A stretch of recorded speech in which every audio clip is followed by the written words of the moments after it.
un jour, une amie proche que j'appellerai Julie m'a dit « Lily, je ne comprends pas. Depuis que j'ai fêté tel anniversaire important dans ma vie, Sylvia, mon amie de longue date, a pris ses distances. Elle ne me raconte plus que des banalités. Il n'y a plus d'informations personnelles sur elle. Qu'est-ce qui s'est passé? Je ne sais pas. Tu as peut-être déjà vécu ça, non? Une amie comme ça, qui du jour au lendemain s'éloigne, sans qu'il se soit passé quelque chose pour toi. Mais en fait, parfois c'est dû à de toutes petites choses. Toutes petites choses très anodines qui peuvent vraiment être très dangereuses pour l'amitié. Quelles sont ces petites choses qui, en apparence, sont anodines, mais qui peuvent vraiment nuire à une belle relation amicale, une relation même dite solide depuis des années? Tu t'es déjà posé la question, n'est-ce pas? Ça tombe très bien, car c'est le sujet d'aujourd'hui. Bonjour, bonsoir à toutes et à tous et bienvenue sur ma chaîne. Je m'appelle Lily. Alors donc, bienvenue aux Nouveaux Nouvelles et puis ceux qui me suivent depuis un moment, je vous dis merci d'être toujours là. Aujourd'hui, en fait, à partir d'expériences personnelles, surtout à partir de mon expérience personnelle, mais aussi à partir de certaines choses que j'ai observées autour de moi, je vais vous citer 7 petites choses que nous faisons tous. 7 petites choses qui peuvent vraiment nuire à une relation amicale. Alors, je ne vais pas classer les choses dans l'ordre d'importance parce que vous allez me dire laquelle de ces petites choses est vraiment la plus dangereuse ou a été la plus dangereuse dans vos relations. D'accord? Amicales. Peut-être même amoureuses aussi. Quand je tourne la tête comme ça, est-ce que je regarde mes notes?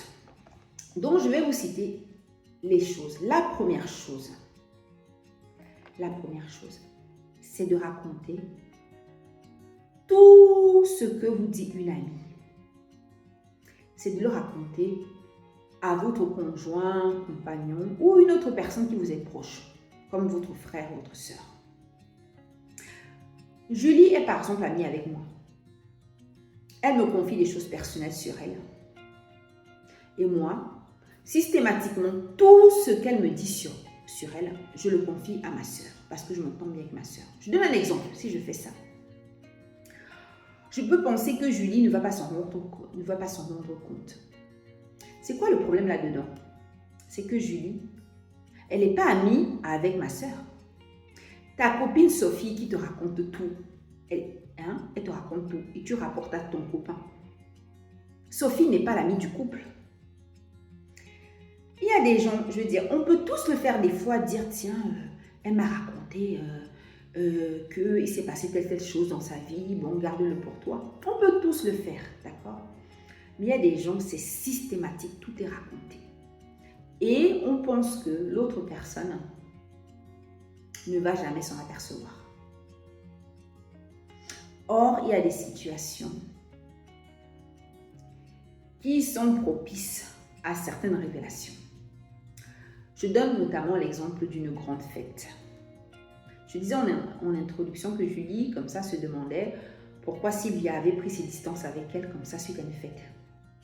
Pourquoi une fête? En fait, ce qui se passe, c'est que lors des fêtes, vous rencontrez votre ami et puis d'autres personnes qui lui sont chères.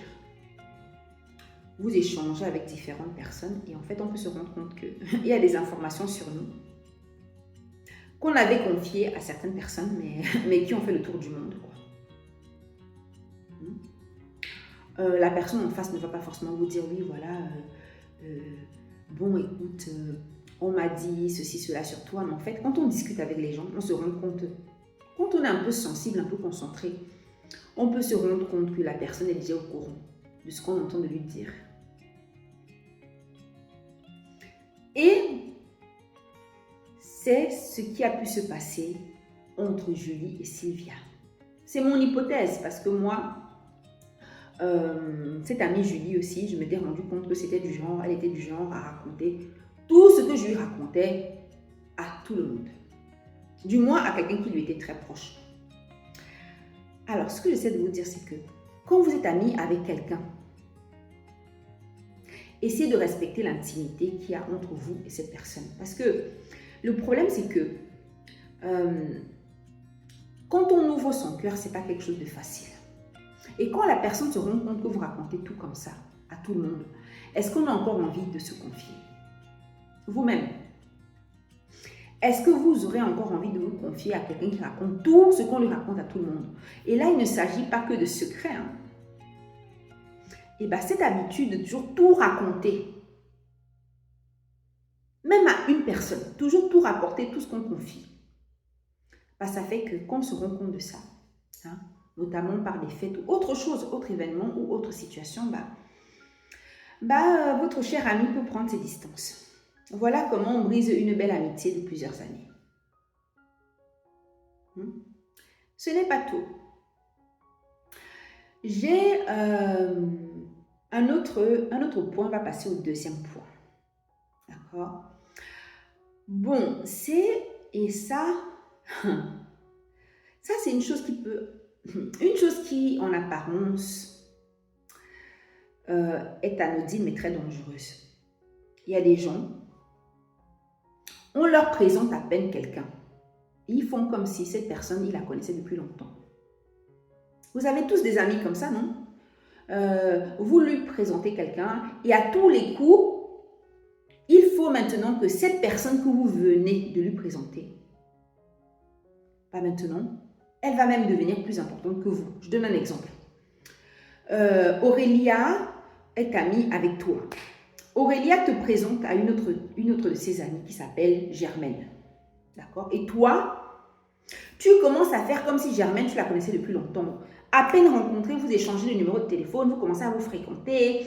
Celle qui vous a présenté, on dirait même que c'est même pas elle qui vous a présenté. Bon, ça peut arriver que deux personnes qu'on présente tout à coup s'entendent très bien. Mais il y a des gens, systématiquement, essaient de prendre notre place. Par exemple, je te présente un ami. Tu ne sais pas quelle relation on a, on est juste amis par exemple.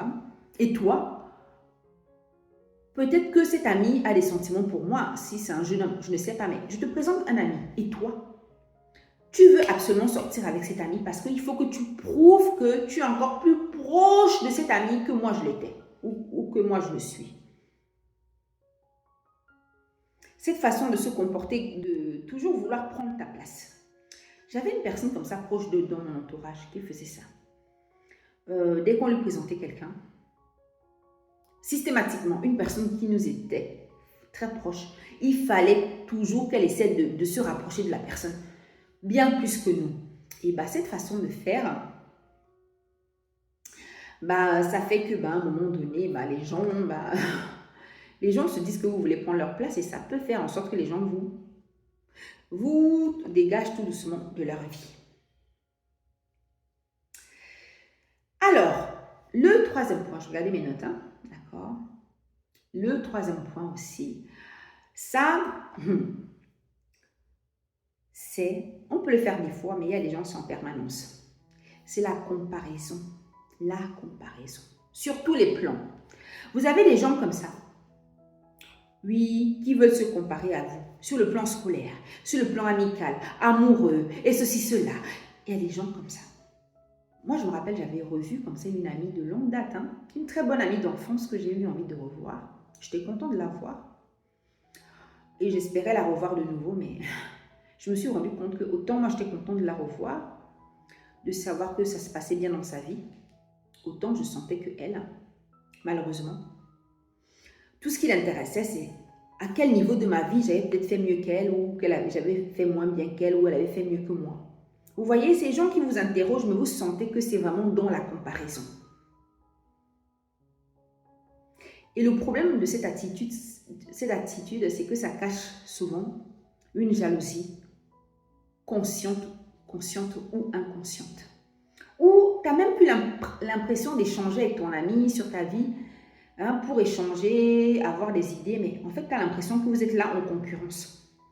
Et voilà comment vous gâchez, pardon, de belles relations amicales. J'avais poussé une petite tasse. Voilà comment vous gâchez de belles relations amicales. Bon, j'avais dit 7 points, ce n'est pas fini. Si tu es toujours en train d'écouter, ça veut dire que ça te plaît ce sujet. Donc, n'oublie pas de liker si ça te plaît. Et ça me permet de savoir que tu aimes ce genre de sujet aussi. De t'abonner si ce n'est pas encore fait. C'est une très belle récompense pour moi quand tu t'abonnes. Et ça te permet aussi d'être rapidement informé des prochains sujets que je vais donc aborder. Donc, 4e point très important. Très important. Et pour ça, pour pas que cette vidéo soit trop longue, je vais faire une deuxième vidéo, la suite sur une deuxième vidéo. À tout de suite.